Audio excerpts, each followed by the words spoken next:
people's lives, there's only maybe a half dozen, 7, 8 categories that really matter. Most people, they major in minor things. They focus on stuff that doesn't matter. They know more about this celebrity going in and out of rehab than they do about their own personal development. But I look at and say, if you look at your body, without that, everything else is out the door. You don't want to be richest man in the graveyard. That's not going to do it. If there's energy, if there's vitality, if there's strength, it's going to show up in your relationship. It's going to show up in your business. It's going to show up in your life. That's an area you got to master. You can't dabble. It's too important. Emotions are everything. I mean, you got a ton of money, you got everybody loves you, and your primary emotions are pissed off and frustrated, then your life's pissed off and frustrated. It doesn't matter if you got $1 billion or 1 million people loving you, your life is not great. Relationships, intimate relationships especially. It's where the most juice in life comes from. It's where the most pain comes from most people. It's worth mastering instead of dabbling. Really looking at what are you going to do with your time? And mastering your time. Instead of having a checklist, you cross it all off, you can mistake movement for achievement. I want to squeeze out of that time what matters, that creates value for me and for everyone I care about and love.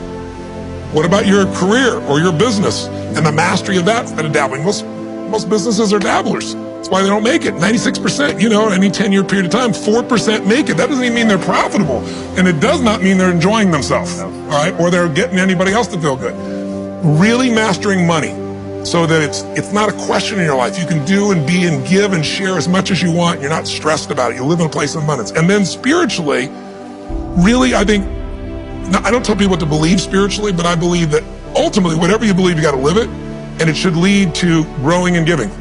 If you're growing, you feel alive. If you're giving, you feel 10 times more alive. And I think if someone can celebrate and give, then that's spiritual state. So to me, those are the areas I look at mastering. Business, for sure, but it's the areas of life that matter most, and most of where we spend our time doesn't make people feel fulfilled. That's why the average person is not fit and healthy. The average person is not in a relationship where they have tremendous passion. I'm not a dummy. I'm not a positive thinker. I know the truth. The average person is not successful in business. The average person is not earning what they want to earn. But you know what? Very few people have those things, but a few do. A few are happy, fulfilled, spiritually alive, financially strong, their business is growing, they have passionate love affairs, and I'm obsessed with finding the few who do and find out what they do different and teaching to everybody. Everyone's going to measure themselves differently because everyone values things differently. Some people value success or significance. Some people value love more. Some value just basic levels of certainty. So when I look at the specific metrics, I really look at metrics of what are the things that need to be measured to know if your life is going to work or not. So I look at it as our whole lives are guided moment to moment by the state we're in. Learning how to change your state, not bullshit, not fake, but to go from pissed off, frustrated, freaked out to back in your center, or creative, or determined, or something that's going to move you forward. It's going to create a better quality of life for you and others. That's a critical skill set. So moment to moment, our life's controlled by our states. Yep. If you're in an angry state, you're going to respond differently than if you're feeling playful. But what controls those states long term is your model of the world, your worldview. And I look at that as having, as a metric, 3 things that I look at. I look to see first, what are the targets you're after? The target is, everyone has different goals and dreams and desires. But as I traveled around the world to 100 countries, I started going, holy shit, I'm seeing the same problems. What's underneath it? I began to see that there are these same 6 human needs that we all have, the same needs. We all have a need for certainty, that we can avoid pain and we can have some pleasure, some comfort. We all need uncertainty. We need variety, or we feel dead inside. If you're totally certain, you're bored. If you have total variety, you're like freak out. And it's not a balance. It's learning which of these you need more as a person. Everyone's developed a different set of values in that area. The need for significance, to feel unique, special, important, the need to feel loved, the need to grow, and the need to contribute. Some people value certainty at the top of their list. That's their center of their target. I don't want to do anything unless I know it's going to work. I don't want to do anything unless it's the same. If you change anything, they freak out. If certainty is the number one thing on your list, everyone has the same needs, but if it's number one, I know how your life's going to be. I can predict the direction of your life and therefore the destination to some extent. If you're driven by love first, you want certainty too, but love is higher, you're going to behave very differently than if you're driven by significance. I have to be the one. So I look to see which of those needs are the top 2 on your list because they control your life. Yep. The 2 that most people have, 90% of the planet, if you said, of all these needs, which one do you really focus on most day to day? Everybody wants love. What do you focus on? Most people focus on being significant. We live in a Facebook world where people fake their life, put new filters, make it look different than it really is, tell stories that, are totally full of it to make themselves look good. Because we live in this kind of false world where significance is more important than love. And it separates us. And the other one that we see most often is certainty. People want to be certain before they can do something. You couldn't have started a business like you had if you were absolutely certain before you started. You can never build a business with that. You can never build a great relationship, because if it's based on certainty, then everybody's got to stay the same and never change, which means you're never going to grow, which means you're going to be miserable. Right. So my metrics are, I want to find out what's driving you. And I want to see, is it healthy or unhealthy? You can have two people be driven by significance, though, and do it with a different set of rules. That's the second piece I measure. The beliefs or rules of how to fulfill that target. But I want to be more clear about something. An extraordinary life is life on your terms, and there's two parts. Part one to have an extraordinary life is mastering the skill of the science of achievement. How do I take what I envision and make it real? And how do I do that quicker, faster, better, easier? The ability to manifest what you come up with and make it real, like you've done with your company, yes, that's a skill set. I spend an unbelievable amount of time helping people do it faster, quicker, better, showing them the shortcuts, teaching them the strategies, modeling what works so you can save yourself a decade. But I would submit to you that having done this for 38 years with, 50 million people at this stage, I can tell you that the science of achievement, there are a lot of people that are damn good at that, and they still don't have an extraordinary life. They have an extraordinary life. You see it as extraordinary, but I get the phone call from the multi-billionaire who tells me he wants to do this thing on his business, but what he really find out is he's miserable as hell, and he's hoping somehow I'm going to rub off on him on that side too. Right. And so I give him what he asked for, the change in his business, but I also give him what he needs, which is the change inside of him. So the second skill is the art of fulfillment. If you want an extraordinary life, you can't just achieve, you got to be fulfilled. As simplistic as that sounds, but it's an art. It's not a science. Sure. It's a science to making money, come on. Any age, any color, any background, any gender, if you do these things, you'll have an abundance of money. You do these things, you're going to have too much month at the end of the money. You're going to have financial stress, right? Body. Everyone's biochemically different, but you and I both know there's fundamental rules, laws. There's a science to the body. You violate that science, you're going to have disease. You're going to have low energy. You align with that, you're going to have an abundance of energy. It's going to affect everything in your life. It's a science. Fulfillment's not like that. Fulfillment is as different as our human beings. You want to know what God or the universe likes? Look at the jungle, look at the forest. Right. It's diverse, right? So most people think, well, I want to get that because they've been modeling somebody else, and that might work on how to achieve something. It'll never work for what to fulfill you. How many people you know, like you, got what you thought you wanted and you weren't fulfilled? Right. And that, I always tell people, success without fulfillment is the ultimate failure. The ultimate failure. Because if you go at something and you fail and you're an achiever, you don't fail. You go, I learned something, I'll just try something else. Right. I'm going to still get there. But when you succeed and you're not happy. So a perfect example of this, I mentioned in the seminar you were there because it hit me about a year and a month ago, we lost what I consider a national treasure, Robin Williams. And I asked people, how many of you love Robin Williams? Everybody raising their hand all around the world, right? He made people laugh. People were touched by him. So how good was he at the science of achievement?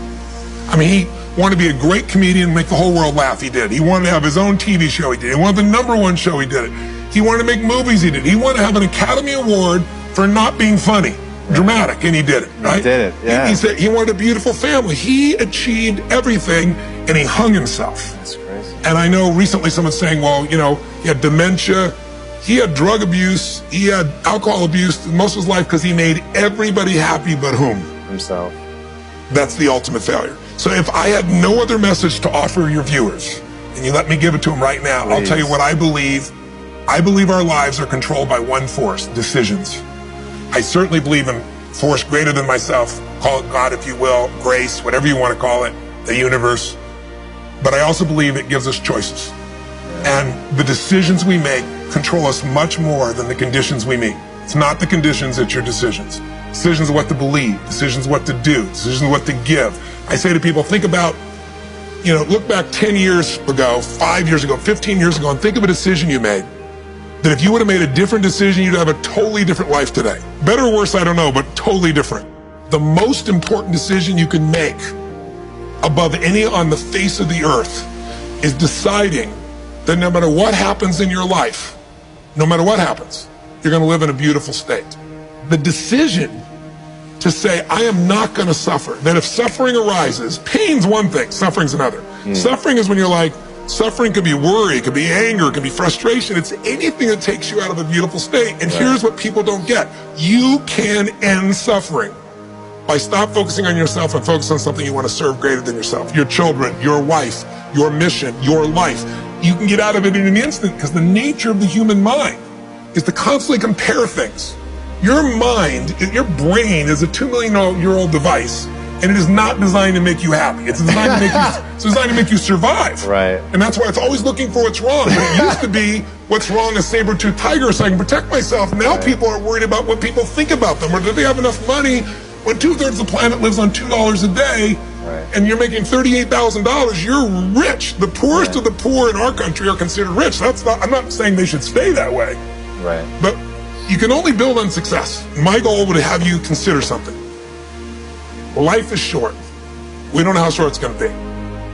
But if you only had a week to live, I bet you wouldn't allow yourself to suffer over a little crap that makes you crazy normally. I think you would probably spend time with those you love. You would do what you love. You'd take awe in a sunset.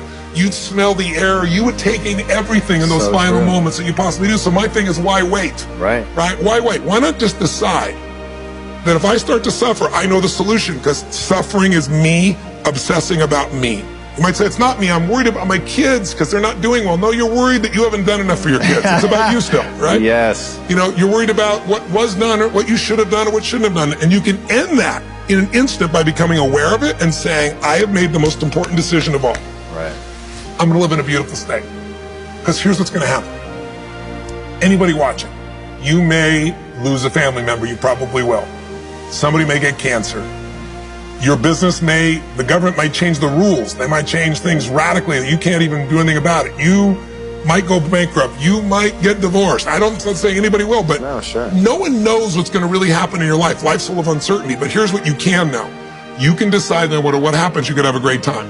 If somebody like Viktor Frankl can be locked up in Auschwitz and come out of that and experience finding joy in the middle of Auschwitz, then human beings have a capacity they've undersold themselves on.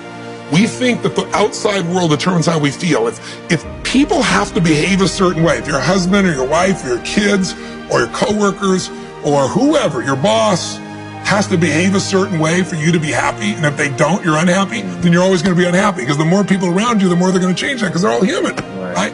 My invitation is, as great as it is to achieve, more important to enjoy. Right. And if you can enjoy every moment in that state, when you're feeling loving and playful and passionate and curious and awe, you treat other people 100 times better than when you're feeling frustrated, pissed off, overwhelmed, worried, stressed, or feeling sorry for yourself. Right. You're going to be a better parent, you're going to be a better lover, you're going to be a better business person, you're going to have a better life. So my soliloquy is, decide. Decide today. And actually say, what if I cut it off? What if I said, I'm not willing to settle and I'm just going to live in a beautiful state? Doesn't mean you won't feel bad. It doesn't mean you won't stay there. You instantly change. But what the hell is success? It's hitting an expectation. And I always tell people, man, trade your expectations for appreciation, and it's a whole new world instantly. If you can appreciate this moment, if you can't find ecstasy in this moment, in a conversation with a friend and looking in your wife's eyes, being with your children, going on a run, if you can't find ecstasy now, I'm here to tell you, more money, more people, more love, more business, more anything is not going to give you more ecstasy. If you can't do it here now, you're not going to do it there when you got more. So why not do it now and have a rich life right now? I tell people, money, that's one thing. Like having financial abundance, there's skills. That's a science. But wealth, it's a decision. It's like you could be wealthy right now. I live in Fiji a good portion of the time. There are these villagers there. They're the richest people I know. They're happy, they laugh, they love, they don't give a damn about the economics. Other people say they're poor. When I first went there, I was trying to do things for them. They're like, what are you talking about? I'm so happy. Wealthy people come over from the United States and they go travel around and try to figure out what to do, and they're going to spend 9 years to do this and this and this so they can finally sit down and be happy. And the Fijian guy goes, why don't you sit on the beach right now, dude, and experience it? Why spend the 9 years? Why not have it now? That's my invitation.